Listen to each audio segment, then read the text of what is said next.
Najua zimekuwa siku mingi sijampigia mjomba wangu simu. Hebu nimpigie mjomba wangu nisikie atasema aje. Hello mjomba. Vipi lakini? Mjomba, zimekuwa siku mingi hatujaongea bana. Unajua sijalipendelea hilo jambo kabisa. Alafu mjomba, kuna tabia naisikia mimi janifurahisha mjomba.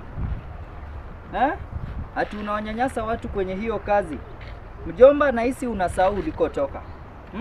Mjomba, unadhulumu watu kwa nini? Ni kama umesahau, Umesahau yale maisha uliyoyapitia, si ndio mjomba?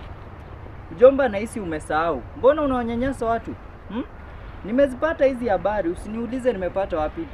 Unanyanyasa watu, umewapunguzia pesa, wengine unawafuta kazi kiolela. Mjomba, ni kama umesahau. Mjomba, hapana, haifai hivyo. Hiyo sio tabia nzuri. Achana nayo mjomba. Mjomba, umesahau? Nadhani ni kama umesahau ulikotoka wewe. Mjomba, usifanye nikafanya lile jambo ninalolifikiria.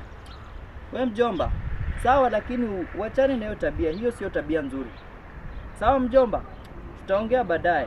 Huku ni kwema, lakini uachane na hiyo tabia. Okay, sawa. Tutaongea baadaye basi. Haya, pamoja. Sasa cheo kidogo wanataka kufinyilia wenzao. Ni juzi tu alikuwa anatembea na matambara huku mtaani. Nimemtafutia kibarua, sasa ni kunyanyasa watu, kunyanyasa tu watu wengine. Mjomba wangu sijui anatakaje. Akiendelea na hii tabia, haya, anijui. Akiendelea na hii tabia, hiyo kazi ataipoteza.